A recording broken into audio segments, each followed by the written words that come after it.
Salutations to the Truth Core, whoever and wherever you may be on this planet. Here I am once again. Surprise, surprise. It's, 3 o'clock in the morning. I'm sitting here with a vodka tonic and carefully sliding myself into position to talk to you about the trickster. And not just any trickster, but the Archonic Trickster, who is unique among all tricksters, and there are many, as I will soon explain. Now, why am I doing this again? Why am I talking to you right now? Well, lately, something has compelled me to take a good look at myself and ask, what can I really do to contribute to the current situation, the attempted crime against humanity, the takeover, nothing less than the takeover of every aspect of life by those who are behind the Coyote regime? What can I actually do? And of course, I know, and you know, probably, that there are some good people, you can find them on the internet, who are talking about the problem. Many voices of honest and courageous people who are warning about what's happening, and they're exposing the scam. They're exposing this hideous assault on everything that is good, true, beautiful, free in life. I don't merely want to repeat what those people are saying. Most of them are talking about the problem and the dangers we are facing in the world today. And that is really important. That's a really important commitment. Some of them are talking about a solution. I've decided it's time to start talking about the solution in the way that I can, in my unique way. And so that's what I'll do, and we'll see how it comes across to you, and I'll take it from there. One thing I want to say about contributing to the solution of the problem is this. I've said before that I don't like to propose anything that I'm not doing myself. Well, over the last week or so, I've come up with some possible tactics that I myself might employ. And so my intention in this talk and whatever comes next is simply to lay out what I'm thinking about and present you with kind of a sketch of what I would call adversarial tactics or anti-reset activism. Clear enough? That being my intention, the takeaway of this talk will be one simple and elementary tactic. And you could consider the tactic that I'm going to propose to be the basis of all other tactics that might be undertaken in pushing back against the Coyote regime. Now, I'm not going to elaborate at any length about the figure of the trickster. I'll just put it fast and simple. I'll give you a quick introduction. The trickster is a figure that appears all over the world in mythology, folklore, and legend. It's one of the universal archetypal figures in the cultures of the many races of the anthropos, the anthropine species. For example, in Native American lore, Coyote is certainly the best known trickster. In Scandinavian lore, you have Loki. In Greek myth, you have Hermes the trickster. And there are hundreds of other examples, particularly in African cultures. There are many, many examples of the trickster. It's a figure that doesn't belong exactly to the genre of mythology, but more to the genre of folklore and legend. But it has a certain mythological dimension. So here are two essential things you need to know about the trickster figure. First is that the trickster messes with your mind. And it does so in a variety of ways. Essentially, however, the trickster does things, performs stunts, antics, hide-and-seek tactics, all kinds of trickery that you can imagine in order to confuse the people. So, for instance, if you go and you look at the tales of the trickster in, say, the lore of the Navajo in the American West, you'll find that the trickster is always there messing with the local people and basically subverting their common sense.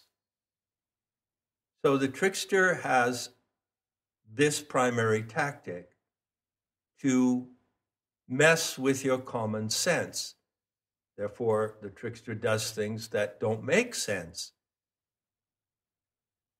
And if you look at the situation in the world today, you might easily conclude that there might be a trickster in the works, because just about everything that is coming out from the authorities about quantum 19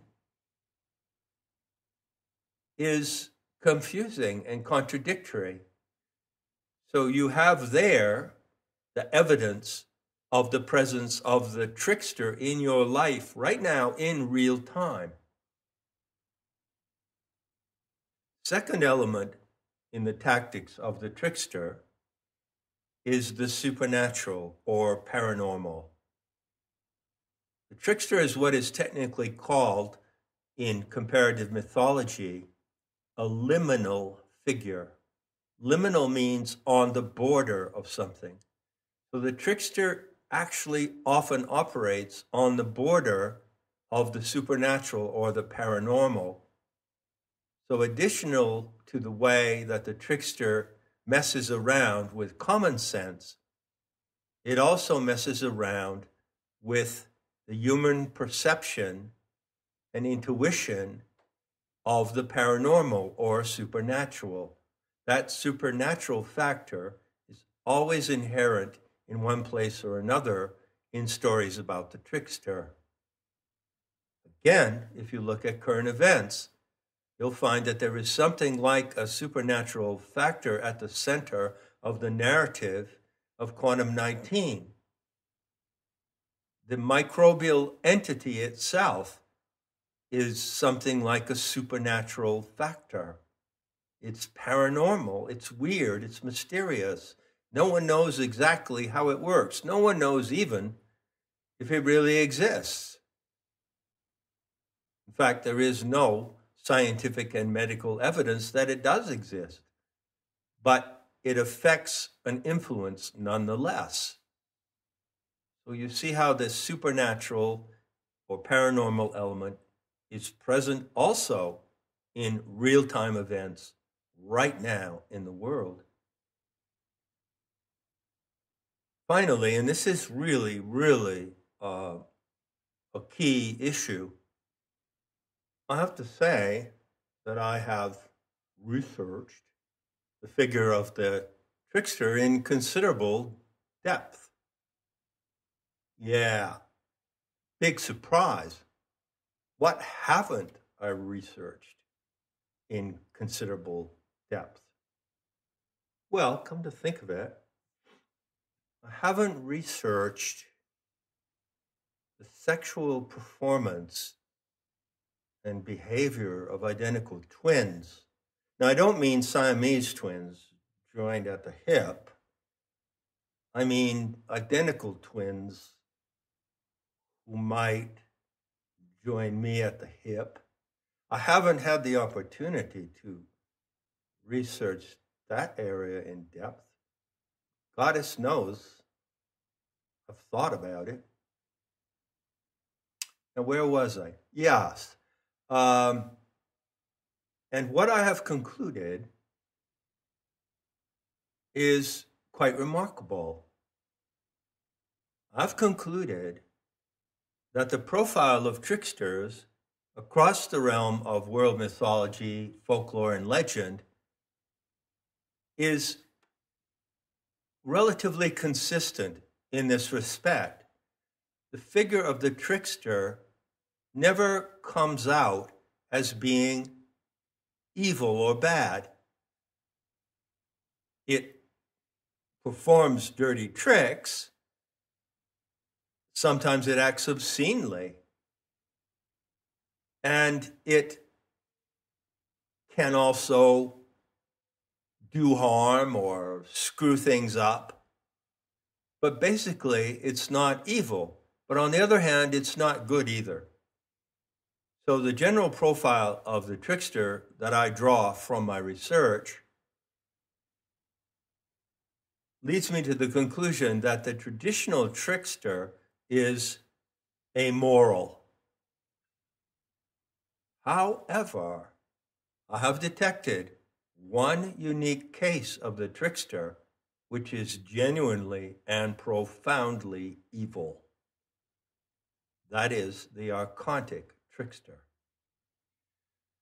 You may recall that among the many things I've said about the Gnostics, I've indicated that they warned the world about the presence of an alien extraterrestrial influence, the Archons. And they were specific in profiling the Archons and in describing their behavior. And they characterized them as anti-life, anti-human, and genuinely evil in the influence that they have through the insidious manner in which they impart their mindset to human animals. Now, Carlos Castaneda had a wonderful expression for this act of archontic intrusion. He said that there is a foreign installation in the human mind. And he talked about the mud shadows and the flyers, who are in fact exactly the same as the Archons. I've written a great deal about the parallelisms between Castaneda's Neo-Toltec sorcery and the teachings of the Gnostics from the mystery schools. So the Archonic Trickster stands in a class by itself. And due to its origin, due to its makeup, you could say that it has the blind intention to destroy humanity in the same way that a massive horde of locusts would destroy a field of corn or a field of grain. You can't say that the locusts who have a hive mentality have an intention in the same way that you and I have intentions, or that other animals such as cats and cows and whales have intentions. They have what I would call blind intention. And in fact, the Gnostics indicated that the overlord of the Archontic horde was blind, is blind. So you have to use the word intention very carefully. But certainly I think it's fair to say, after all these years, I dare to say, and it must be true because it rhymes, that yes, the Archonic Trickster operates on an extremely evil intention to destroy human sanity, human goodness, and life itself. The Archons would seek to destroy life on this planet, first of all, because they can't invade the planet, even though they would like to, but oxygen is toxic to them. And secondly, because, as the Gnostics indicated, they envy us. Now, the nature of envy is different from the nature of jealousy. I may be jealous of my neighbor who has, say, a champagne gold Maserati, but I don't go out and shoot him or destroy his Maserati. I'm simply jealous. I'd love to have one myself. But if I'm envious of him, then I would do something grave, something destructive, because the nature of envy is to destroy what you envy so that the person who has it can no longer have it. And that is what drives the Archons, envy. And the Gnostics said that explicitly. I ain't making this up. So now at 17 minutes, with that brief introduction on the Archonic Trickster, I'm going to propose a tactic, and not just a tactic, my friends, but the foundation of all other tactics. You might have noticed, I'm sure you did, that the title of this talk is not merely how to defeat the Archonic Trickster, but there are 4 other words, 2 by 2, separated with a comma. Now, you know how I work. You should know by now. You ought to. And the more you know it, the more you enjoy it. I am extremely precise with syntax. I know that the syntax I use reaches your NLP. As if, as is. Contemplate that for a moment. As if, as is. That's the tactic. That's the NLP code for the tactic. All through my life, I've thought about writing novels, and I've tried a few times. And at one point, I had this idea, which is purely autistic, that I would write 2 novels. And I would call one of them As Is, and the title of the other would be As If. And these 2 novels would be exactly the same length, say 172 pages each, and they would describe exactly the same characters and events. But the first volume, As Is, would describe everything in one way, and then the second volume, As If, would describe the same events in another way, but not just in any other way. The second volume, As If, would describe the events and characters in the first volume to show that they were only pretending to do what they did. So when you read the first volume, it would come across like a straight narrative. This character, that character, the other character, they're interacting, they're doing these things. And that's how it is. The novel describes what they did as is, as it actually unfolded.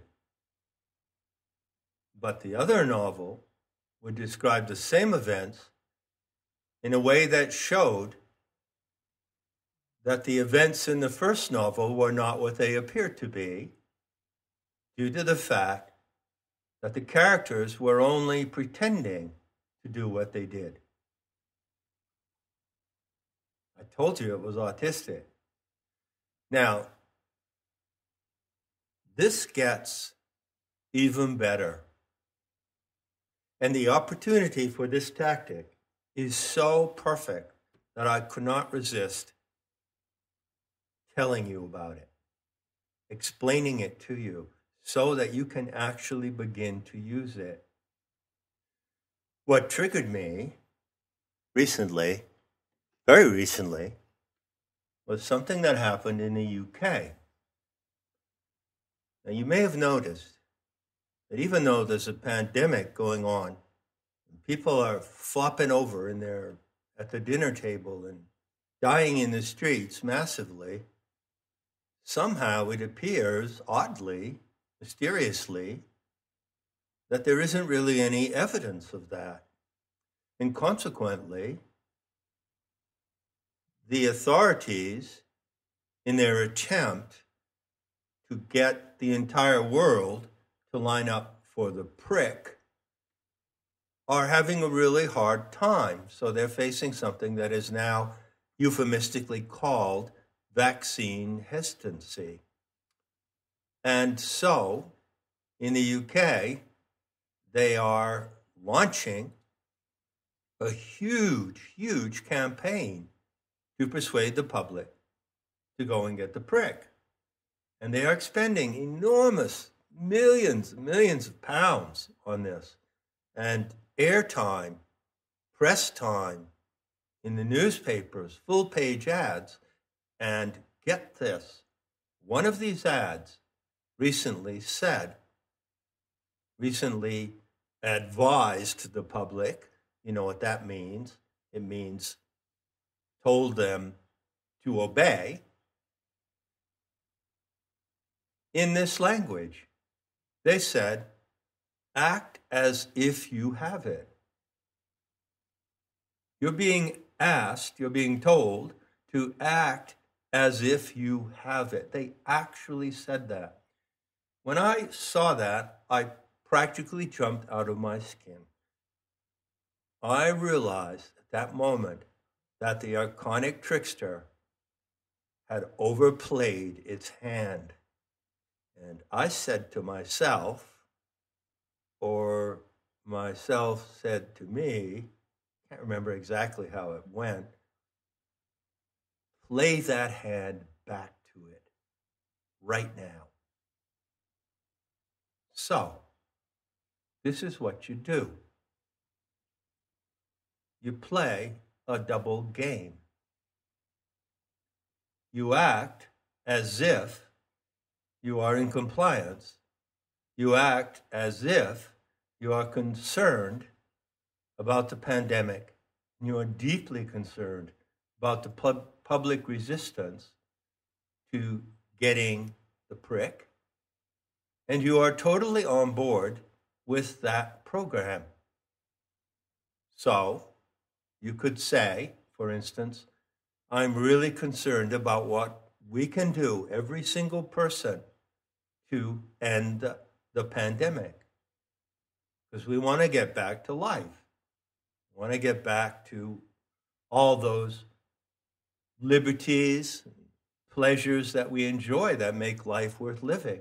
So certainly, I support all efforts to end the pandemic.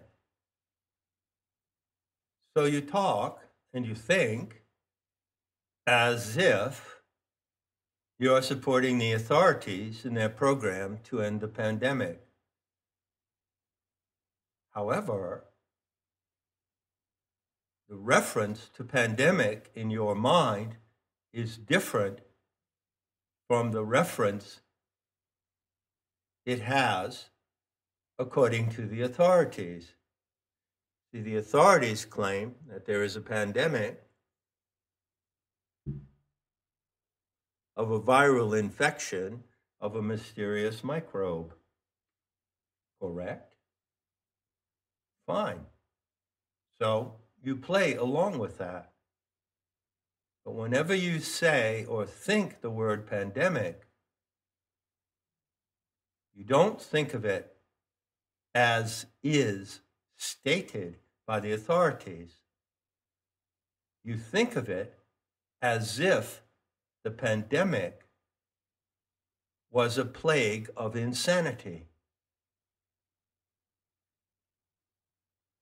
So, if I say, I am really concerned about ending this pandemic, what I'm actually saying, the intention behind what I'm saying, is different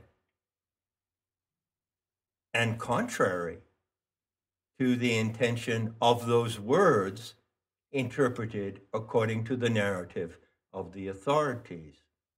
Are you with me on this? The tactic is simple. You approach every instance in which you have any occasion to communicate with others or interact with others regarding this event, and you assert your heartfelt desire to end the pandemic of insanity. Not the pandemic as defined by the authorities, but you use the same language. You double deal the card back to the Archonic Trickster in that way. And may I be so bold as to propose that you can do it mischievously and with enjoyment, and you can have fun doing this and playing this card in this way. You never reveal your hand. You don't reveal the card you're playing. But the card that you do reveal appears to be as is, according to the authorities, but you know that the actual face value of that card is as if. And so in a way, you're doing exactly what the Archonic Trickster wants you to do, acting as if you have it, and you're turning that trick back upon it. Now, it may not be clear at the outset when I introduce this, but I assure you, this is a powerful tactic of psychological warfare. It's an indefeatable tactic. You have to practice it. You have to talk about it with your accomplices and friends who are on the inside of the trick. Don't talk about it to people. Don't talk about the trick to people that you're going to use it on. That would be ridiculous. That would be completely counterproductive. But consider it. Look at it from different angles. Consider the different ways you could play that card with friends, relatives, or on the occasion when you are face-to-face with some authorities, whether they be at the lowest level of dupes and pawns in the street, or perhaps on some occasion, some authority a little further up, a little higher up in the hierarchy of control. I'm going to leave it there right now. Finally, just to impress on you the importance of cultivating that edge. You know what pandemic you want to see end. But you can talk as if you are talking about the other one.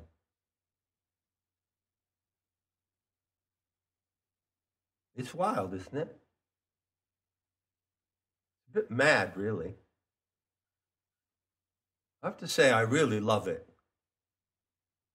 And I'm pretty confident that it'll work, given that you devote the time and attention to work it skillfully and correctly.